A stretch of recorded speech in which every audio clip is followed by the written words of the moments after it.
Welcome back to another episode of A Warrior Spirit, the show where the inner warrior shines in their light. Presented by Praxis 33, the company that aligns your thoughts, goals, and actions to create your best life. I'm your host, Daryl Snow. Many of us have lost a parent, but not all of us have lost a parent to a debilitating disease like ALS. Today, I'm speaking with Jessica Stubits, and she has experienced such a loss. This was a pivotal moment for Jessica, and it changed a young girl's life. Today, Jessica is a business owner, entrepreneur, mother, and wife. She helps businesses and nonprofit organizations build their brand and is a true example of resilience, grit, and determination. Jessica, welcome to the show. Hi, Daryl. Thanks for having me. So I appreciate you joining me today. And as we were speaking with just a few minutes ago, all of us, or not all of us, many of us have lost a parent, some to old age, some to a tragedy. But your father passed away from ALS, and you say in your bio that it was a pivotal change in your life. What was it like knowing that your father was passing and then having to go through all that? Well, when he was diagnosed, I believe it was my freshman year of college. So that was already a big change in my life, heading to college and kind of going out on my own. Um, we just spoke earlier, but the diagnosis for ALS is about 2 years. Very few people live long with ALS. So, the mental capacity of a 18-year-old to really understand the gravity of that. I mean, in college, I spent a hefty amount of time drinking, so and that might have been a way to avoid it too. A lot of things. I felt independent for a really long time, even from like the age of 14. I started working, and I always felt, I can do whatever I want because I get good grades, I work, I stay out of trouble. What more do you want from me? So I remember one time my dad's coworkers from Walmart came over. They were dressed as Santa, Mr. and Mrs. Claus, because they did that at Walmart. And I was so hungover that I couldn't even come out of my room, and I felt pretty bad for missing that. When did you And start then, drinking? 14 years old. So, what triggered a 14-year-old to be so independent and then go down that path? Usually 14, 15-year-olds who are forced into independence or choose that kind of independence also typically aren't discerning enough to stay away from the alcohol. And was it alcohol and drugs or just alcohol? Just alcohol. Okay. Yeah. Um, well, for starters, I had older friends, so the accessibility was pretty easy. And I lived in Emmaus. If anyone knows Emmaus, Pennsylvania, it's a town you can walk around in. It's not very cut off, so it's very easy to walk to friends' houses to drink or whatever party. So there are two things that made it easier for me, and having probably not very good friends. And I don't know. I think from being introduced to it, I really liked it. So I really liked the feeling of being drunk. Because at first it was fun. It was like a fun way to loosen up. Um, and then why would I keep doing it after that? I don't know. I mean, it had a lot to do with my friends. If I maybe had a different friend group that didn't do that, I don't think I would have either. Were your parents Um, not aware? Usually, when a 14-year-old starts drinking heavily enough to start getting drunk a lot, it's not easily hidden because you don't have the mental capacity to know how to hide it that you yeah, I acquire got as caught a you. couple times. What's that? I got caught a couple times. And Well, the and first time I ever got caught was close to one of the first times I drank too. And my friend was dropping me back off at home, and I was way too drunk. There's no way I was ever going to wear that off in time. I came up to my parents who were outside and I said goodnight, gave them hugs, and went up to bed. And I woke up sometime around 3 in the morning, and my lamp was on the floor, and I couldn't even remember getting up to my room. And did I actually say goodnight to my parents? So the next day, we were religious Sunday churchgoers. And I think I went to church. We came home from church. Maybe we went to breakfast. I don't know. But my dad's sitting there with his newspaper, holding his newspaper out. And he puts it down. He said, "So, are we going to talk about last night?" And it was real. I did get caught. And it was just kind of funny. I thought they were overreacting like it was some problem already. And it's just like, no, just went out with my friends. And so that was kind of the first times that they found out. I would go sleep over at girlfriends' houses to drink. We would drink there. They didn't have good families, so that was easy to drink there, maybe once or twice. Um, we drank in my bedroom, which was up in the attic on the 3rd floor, so that was pretty well isolated, but, I started working at 14 at a fire company in the kitchen. So if I got out of work early, I didn't tell my parents I was done. Well, 14, I wasn't driving yet, but when I was 16 and I had my junior license, I was driving. So I might go somewhere after work. And then, as I got old, 17, you have probably your regular license by then. So yeah, you don't have to have fear of getting caught while you're driving after hours, after 10 or whatever it was. So in high school with my friends, I'd go hang out with my friends. I'd come home as late as I possibly could, hoping my parents would be in bed already or I could just say goodnight quick enough to get through. And yeah, it's just a lot of it was coming home after they were in bed. What did your parents do for work that, they were in bed early enough? Usually, I know when my daughter was out, I was not in bed until she was home. Uh, Yeah.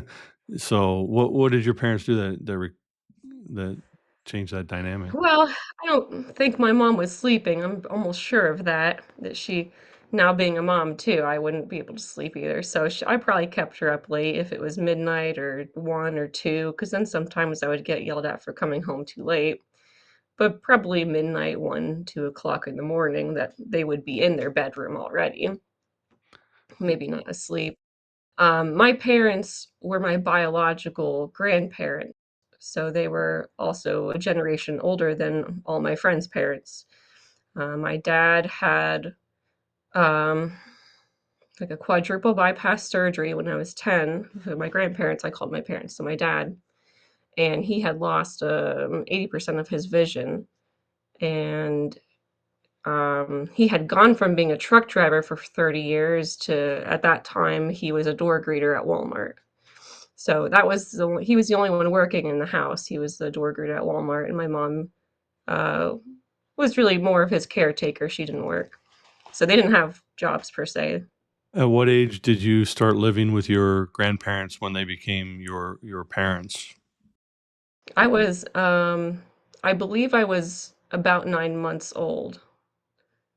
So my older sister, who was 3 years older, and myself um, were taken from our birth mother at a very young age, and we were in Florida at the time. That's where my birth mother lived with her husband, who was my birth father, and that's a whole other side story there too. Um, I was 9 months old, so I don't remember firsthand, and I always forget the details when people tell me, but I think that there was a drunk driving incident there where we were taken out of custody from her, and then somehow my grandmother, mom, came and got us, or we were, because they lived in Connecticut. And So how old somehow were you when they just told you that they were actually your grandparents and not your biological parents? that's kind of funny too. So we were officially adopted by my grandparents then. There's no way of going back to the birth parents, and I think I was over a year old then at that time. Um, Now my sister was 3 years older, so she knew who her mother was. And my sister had a lot of behavioral problems from her experiences in that environment. And my mom, who's my grandmother, if I don't know if I should say names on here, but I'll say birth mother or mom, and Sure. that'll be so when my sister was misbehaving or my whatever the issue was, my mom would say, "Here, you want your mother so bad," and then she would show her a photo of our birth mother. And I was old enough at that point. I was a 4 or 5 years, maybe 4 years old. Be like, "Well, if that's her mother, is that my mother too? Because 'Cause we're sisters." And I think that that's when they were like, "Yes," and told me. So I think I was about 4 when I just found out. Did you ever, over the years, have or develop a relationship with your birth parents? Mm, so the introduction to the birth parents, um, I would say first, my parents introduced me to my paternal grandparents. So I had never met my birth father, but his parents became part of my life when I was maybe 5 or so. And that was a good experience, and, um, yeah, I still try to visit my grandma from time to time, and, so I knew of, my grandparents there.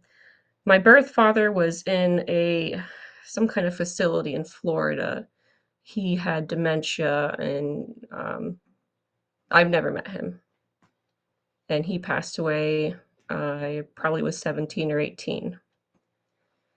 So, meeting my birth mother, um back in the day, people used to knock on the door, and you'd open the door up, and you just let them in. Nobody does that anymore.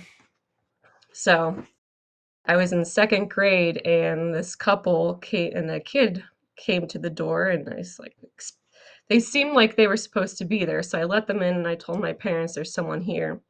And it turned out that it was my biological younger sister and her dad and his wife. So I hadn't even known I had a younger sister until that very moment. And then they were showing pictures, maybe not on that first meeting, but they were showing pictures, and I noticed or I learned that I had a younger brother as well. So I hadn't met my birth mother at that point, but now I was kind of aware of this other family or this that they were still there, and that my birth mother lived in Emmaus too, so she really wasn't far away. Um, when I actually physically met my birth mother, that was a complete accident. Um, my older brother, who would be my uncle, my former uncle turned brother, because he's my parents' son, he was having a wedding reception at the Emmaus Park in 1997, and I was at the playground with my cousins and some other kids that were there, and there was 2 women sitting on a bench, and they were there with one of their kids.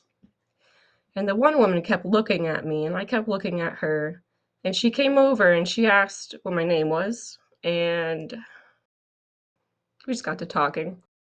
And I told her that I was there for my brother's wedding reception, and she said, "Oh, what's your brother's name?" And I said, "Michael." And she said, "Oh, that's my brother's name too." And I said, "I know." And she said, "Well, you know who I am?" I said, "Yeah, you're my mother." It's a wildest thing because 'cause I'd never met her. I saw pictures of her when she was younger, but it wasn't the same person, but that was pretty surreal. So it's actually when I met my birth mother, and then I was terrified, and I ran back, and there was a whole scene because then she went to the pavilion and started cursing at my mom. Yeah, I ran away. So that was actually a pretty, profound moment for I guess I was probably about 8 at the time, that I felt so bad that I ran away instead of going back and defending my mom. It's a lot for a child to handle and to take in, and it does not surprise that you would also then use alcohol as a numbing agent to escape, whether you know that's what you're doing or not. Eventually, but children take on these responsibilities that aren't theirs. They're the responsibilities of the adults around them, and Mhm. then they end up internalizing it as their fault or their problem. And truly, it's not. Yet that's where they came.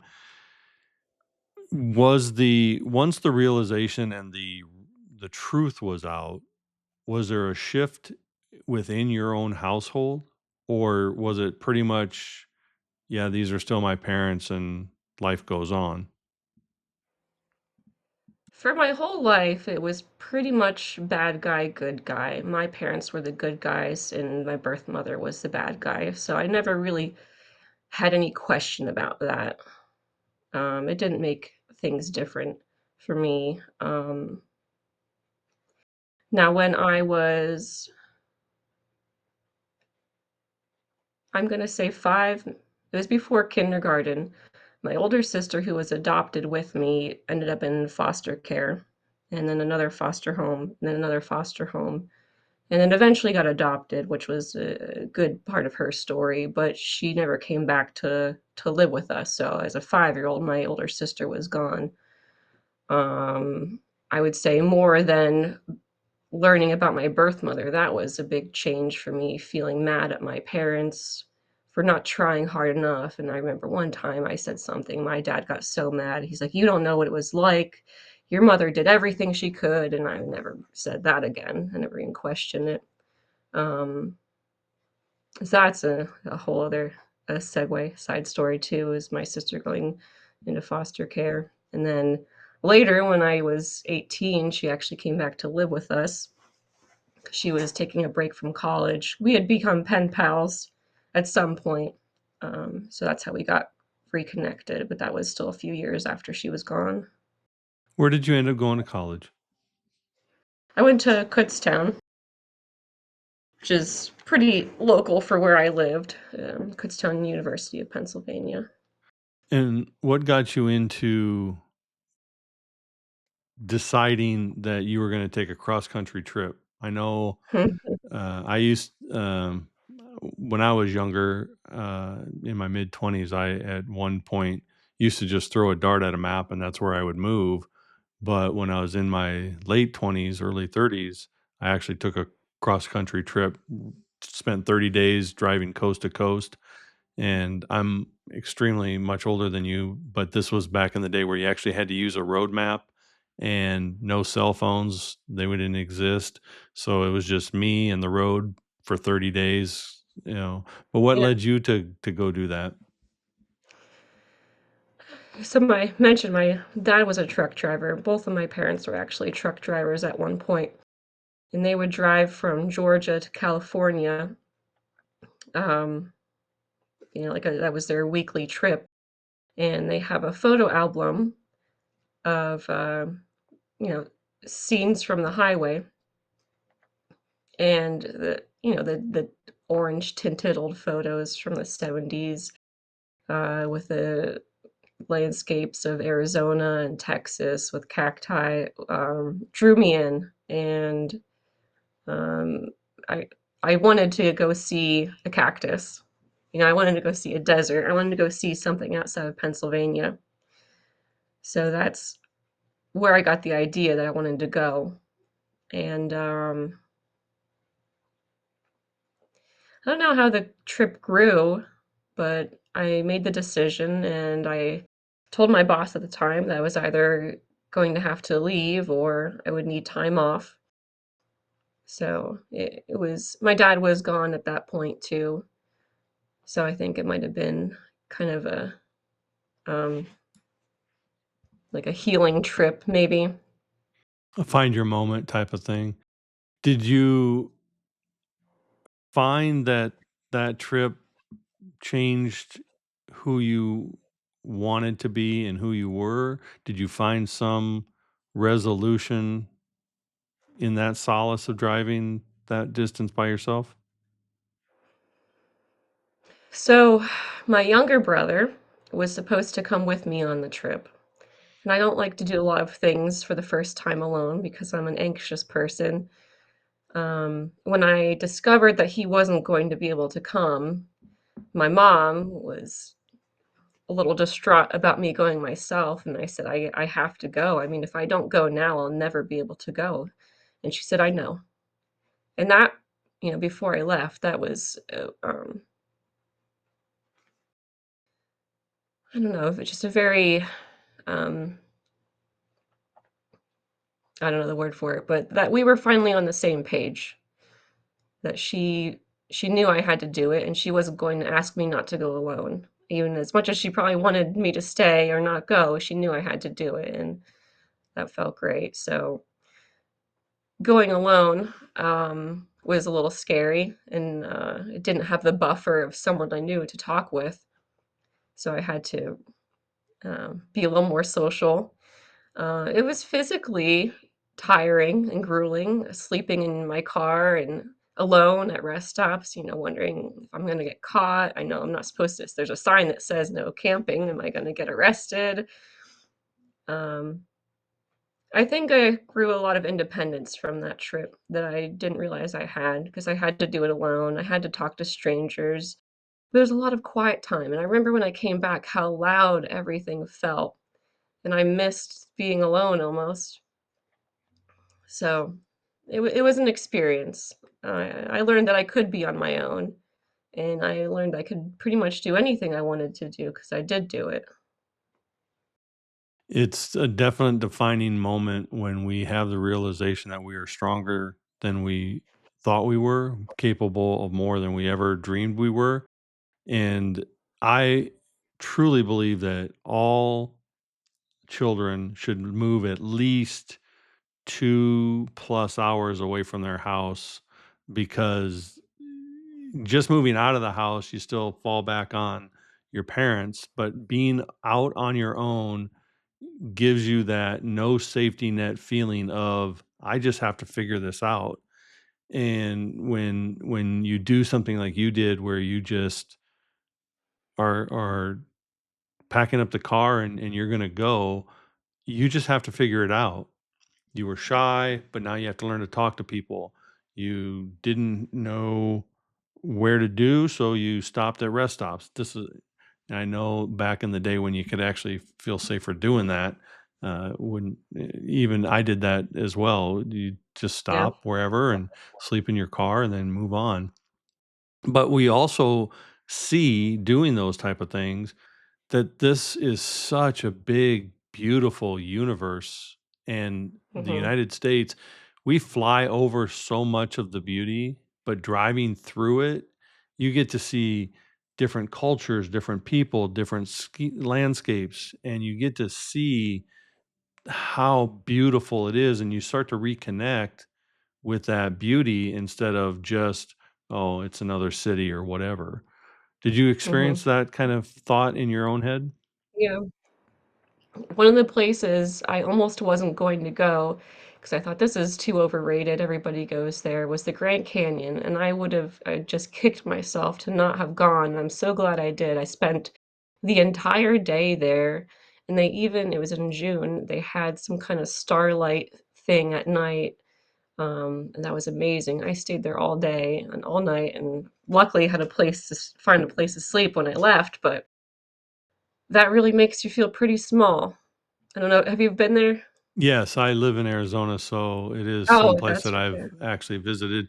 It is amazing that the vastness of it, you do feel kind of insignificant at that moment, you know. And for me, I get that same feeling when I'm out in a starlit night when there's no other things other than the vast sky of, the stars. So I feel that same thing at that time. Moving forward in your life, how long after that trip, or how when you came back, when did you finally meet your husband? well, I met my husband in high school. Oh, Yeah, we both went to the same high school, drinking buddy? and we became No, no. We did have mutual friends, but we never really we n there we never hung out, we were never at the same place at the same time. So college, first day, first class of the morning, um, there he was, and there I gravitate like, "Oh, I know him," and go right to him and say, "Hey," and then we became friends. We both commuted, neither of us lived on campus, so that, that was a commonality too, because it's cheaper. Neither of us could really afford to live on campus, and it's a college that was maybe 10 miles away or something like that, so, that's when we became very good friends, and we both had, different significant others at the time. So there was no tension for that, I think, that we were able to just really become good friends. And And then how he long you became been a knight in together? shining armor. Yeah, How well, we got married in 2017, so 8 whatever the years? math that is this year. Yeah. Um, actually, he was the only person my dad ever approved of, which is what I held on to. When my dad was still alive, my husband and I were over at my house during a break between classes, which as a commuter, like, what do you do? Do you stay at the school in the library for 2 hours? So my house was close enough, we went back and hung out, and he showed my dad his '70s pickup truck, and of course, my dad loved that. My dad had his motorized wheelchair at the time, so there he is driving his wheelchair down the ramp to go check out the truck, and then later on, he's like, "Well, what about Zach? I like him. What about him?" I said, "Well, I tried that and didn't work out." Like, because at that point, that was probably 2009 or 10, I already did realize I was developing feelings for him, and, he wanted to focus on school and not get into a serious relationship. So we had to wait for our right time, which was a few years later. Timing is everything, and growth, has to occur on both sides, for Mhm, it to work long lasting. Watching your father, decrease in capability. My mom, when she passed away, it was just out of the blue. She was 83 years old, still working, retired, and then 2 weeks later passed away. No health issues, no reason for her to be gone other than she lost her purpose and mentally decided that she was going to go. Um, but your father was in a different situation. He had mhm, a crippling disease that took him away. Do you mhm. feel that that was easier or harder on you? So when I was 10 is when my dad lost his most of his vision. So he went from being the primary breadwinner and a truck driver who would be gone all the time, that he couldn't do that job anymore. And then you look back like, well, maybe that was a miracle because he got to spend the rest of his life with his family instead of out there on the road till the last year of his life. But he had already lost that masculinity and that independence, which is very hard for, I think, most men, fathers, husbands. So he was pretty humble. And by the time he was diagnosed, he wasn't that big, scary, strong man that I remembered as a kid already. Um, we were pretty lucky that he was still eating food with his own hand, like picking up a fork, uh, maybe a month before he died. And that's not the story for everyone. He had some mobility, and it's a terrifying thing because your muscles stop working and your brain is fine and you become trapped in your body. And it's a blessing that he didn't get that bad.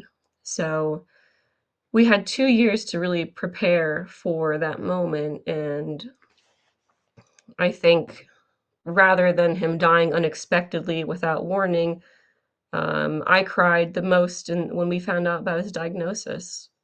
That's when it was almost like he had died, and then we got that time to spend with him where I could change some of my habits to try to be home, but I hadn't changed them all yet, and then the night that he died, I was at work, and that's something that sticks with me forever, that I went to my first job of the day for 8 hours. I got called and asked if I could come into the fire company, and I went, and I wasn't supposed to be there, and that's when he died. I didn't need the money, I didn't have to say yes to everybody. If I wasn't at work, would I have been at home or would I have been at home with my parents as a 20-something at night? Probably not anyway. So, my mom calls, and I'm in the middle of making a cheesesteak. The cheese is melting on the steak on the grill, and she said, "I think you better come home." And I said, "Is he gone?" She said, "I think so." So, and I dropped everything and just left. Um, I don't remember the question was now, but It's okay. I was it just was asking, a very yeah, slow decline. yeah, was it easier because you got time to say goodbye versus, unexpected passing like my mom? She just Yeah, left. I mean, so yeah. I feel like it was still a blessing. Yeah, despite what the experience it was, and it was and humbling. and now you are in business, for yourself. You're a business owner. I'm gonna bring up some of these things here. Yeah. You and your husband, you have a printing company. Yes, this was kind of accidental. What got you into printing? Well, my husband and I both went to school for graphic design, so we already had that background. And where Zach, my husband, used to work, they used presidential printing for their printing in Quakertown. So that's how he became familiar with the owner. And then I did their website for presidential printing. So that's how I became familiar. And then, under some unfortunate circumstances, the owner decided he was ready to retire, and maybe jokingly was like, "Well, do you wanna buy a print shop?" And then, my husband was considering that. Yeah, I mean, maybe we would. I was already freelancing at the time, doing websites, so I did not have kind of the chains of a full-time job that would prevent us from really seeking this out. So I started shadowing, and then we made the decision we'd buy the company, and here I am. Nice. In And the then print you shop. did photography as well. Mhm. Yeah, Beautiful photography's photos, by always the been way. a passion. Thank you. Yeah. So, did you enhance this on your road trip? Your passion for nature and your connection for these type of photos. These are gorgeous, by the way. Thank you. Yeah, that was probably the primary function of the road trip, outside of doing that almost like a religious mecca to Arizona to see the cactus, and deserts that my parents saw, but I took thousands of photos on that trip, um, and I've still yet to really publish them. But, it's almost like capturing or taking a piece of it for yourself. It's a capture, but it's like taking a little piece of that space and keeping it forever and getting like a memento. So And then, how it's did you a turn that into mixy media? well, mixing media was when I quit my full-time job. My husband said, "You can just quit," because we had a maybe 6-month-old at the time. So how can I just quit? I can't just quit my job. He said, "No, you can just quit." So after I quit, I was already getting kind of antsy and still freelancing anyway. So that's when I decided to form Mixie Media. And the name was from my dad's tattoo on his arm because his name was Mike, but it looked like a X and not a K. So it was Mixe. And he got the nickname Mixie. So that's Mixie spelled out phonetically versus how his tattoo looked like. But that served me well, and I'm still doing it, but the print shop's kind of taken full focus at the moment. So I've And done a so, little bit of everything. yeah, you have a lot of creativity within you. And how do you take that and then you help businesses and nonprofits build their brand? So, how did you get into Yeah. brand building and doing that for especially nonprofits? It probably just stems from my ability or my inability to say no. So people ask if I can do things, and I say I can, and then I do them. Um, the first church client that I had was a referral from my Sunday school teacher. So he said, "Do you do websites?" I said, "In fact, I do. I do that more than I do photography." So I got involved with that. That might have been one of my first freelance customers after quitting my full-time job. So I didn't intentionally get involved with nonprofits, and branding is a result of my education from Kutztown, my graphic design. So I think there are people who can do marketing and maybe promoting, but if they don't understand branding and graphic design, there's a little bit of a disconnect. So I think that background helps versus some people who haven't been formally trained. Um, Do you see the arc that you've taken from this, what you said earlier, a shy, not shy, but uh, anxious woman who didn't talk to many people, to now someone who's traveled the country by herself, started a business, has the ability now to converse in a business manner, because to talk with business owners and to nonprofits about even branding takes a certain level of communication skills. Mhm. And then also the mother and the wife. So do you see this beautiful arc in your life, how these experiences have changed you, and how do you feel they changed you the most? Well, it's not that I ever really saw the change when it was happening. It's much easier to see the change years after it's happened. And what changed me the most, I mean, it's just been the lifelong independence that I've felt that I needed to have or that I wanted to have, paired with work experience that I identified my weaknesses and I did things that made me uncomfortable because I knew I had to in order to grow. So maybe not as fast as I wish I could have, or maybe as some people suggested I would have, but you know, it takes a lot of self-reflection, which maybe some people I find don't have as easy a ability to do.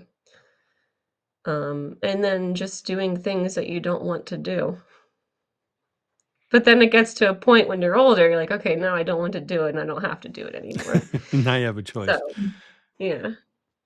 When we go through the hardships that, like you had a tumultuous childhood, you had a dynamic change in your mid teen years, and then losing your father and taking this trip. You've had these moments of hardship and change.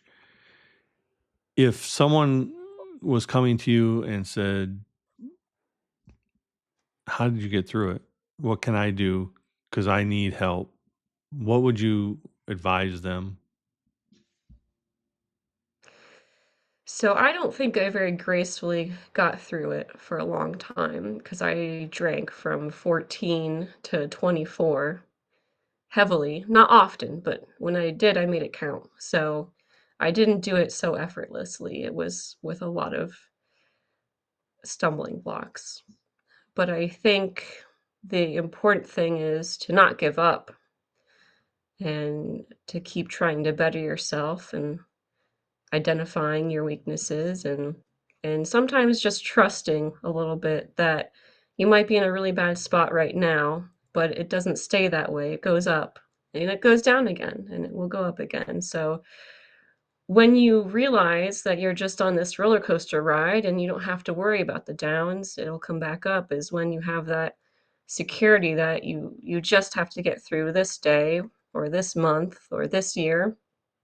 and you have no idea what's on the other side, but it's gonna be great. So, persevere, find people to talk to, and try not to binge drink, because that's not good for your health. Binge drinking is never a required way to get through anything. It is something that people often turn to. Did you find that you were mad a lot? And do you feel like you were mad at your life or your even the disease that took your father? Did you find you were mad at all? I would say yes at times, but that's not something that sticks out as a really prominent memory, and I'm still mad at times. Um, but I'm pretty humbled. I mean, I see people who've had a much more difficult life than I have had, and I think how lucky I am, so I Do don't you think I feel too mad. do you have a spiritual connection or something that you subscribe to that's a little higher than yourself to get you through any of that? So my parents were both very religious. My dad was raised Catholic. He didn't stay Catholic, but um I grew up with that like Christian upbringing. um, and belief, which I didn't totally lose, but it was definitely damaged over the years based on my experiences, but then also just on the political aspect of churches too. Mhm. So my beliefs, um, now I don't know. I still question things, but I'm open to possibilities. But I think after my dad died, he's the one I talk to the most. So he's kind of always been that guardian angel there. That maybe is not maybe a little sacrilegious to believe in him, but that's who I talk to. That's who I think about. He's still there to guide you and help you in those moments. I don't find that sacrilegious at all. I think our loved ones staying with us and helping us even from the other side is actually comforting, that we can still talk to them and know that they're there. I think there comes a time in especially and I grew up in a strict Catholicism household as well, and I understand what that means. And then when my mom married my stepdad, my dad's family was evangelical, so we went to church on Sunday and mass on Saturday, and it was at some point in your life having to decide, is this what I believe in or is this what I was taught to believe in? Hmm. And that moment or that time comes at a variety of time frames for people, individuals, and some see it on that spiritual, journey that you took, even if you didn't, if you're, that trip across country in some fashion had spirituality in it. Nature itself has Hmm. that, your connection with yourself. I don't believe that religion is a good thing. I think religion is a man-made entity that is often based out of fear and separation, whereas spiritual connection brings me closer with the higher power that I believe in. And sometimes our loved ones are a part of that to bring us that understanding and that peace and that guidance even when they're not here with us. Hmm. So I don't think it's sacrilegious at all that you have this connection with your father. I do find that when we go through these moments, my wife has been chronically ill for 10 years, and I have been angry at God a lot during these 10 years because I've watched someone that I really love suffer. And I know through my own beliefs that that could be taken away. So I also know that there's some purpose for her illness that we're just not aware of. And every single time that I rail against God, she's the first person that tells me I can't do that because we are so blessed. And I have to remind myself of the blessings that we do have in our life. So the hardships are there for reasons we don't know, and we go through them, and we get mad or frustrated or angry that we're not in a better place, but it's not our place to, Yeah. our life isn't here to be easy. Our life is here to be, as you said, humbled and serving others in whatever capacity that is. We do that with others. Do you feel any of what I just said, or I do, yeah, I do, and I think one of the things that made it so much easier for me and for everyone was my dad's acceptance that he was never angry with God, and if he was, it was quietly and not around us, but he was always very accepting of this as God's plan for me, and, sometimes you think if it not me, it would have been someone else, so who am I saving too? There's many ways to look at it, but his belief that God was gonna take care of him and it was all meant to be that way made it easier, and if he was truly afraid, um, he didn't let that show. So, that belief of his, that rolls into my beliefs too, is I don't and my parents always said, "You don't get more than what you can handle," and then you're like, "Really? Because this feels like a lot," but, um, I still think that's true, and, if I could take that off of someone else who couldn't handle it, look what I'm doing. And I don't think that's the way our experiencers are like programmed into people by God, but if I can handle it, I'll take it. And if somehow that made it easier for someone else, it's that's a great. great way to look at it. If I'm going through this, then somebody else might not have to. I thank you for that, because that will help in what I'm living through with my own wife. So I Mhm. appreciate that. Thank you. I am going to ask you one last question that I ask all of my guests. What does a warrior spirit, or having a warrior spirit, mean to Jessica? Well,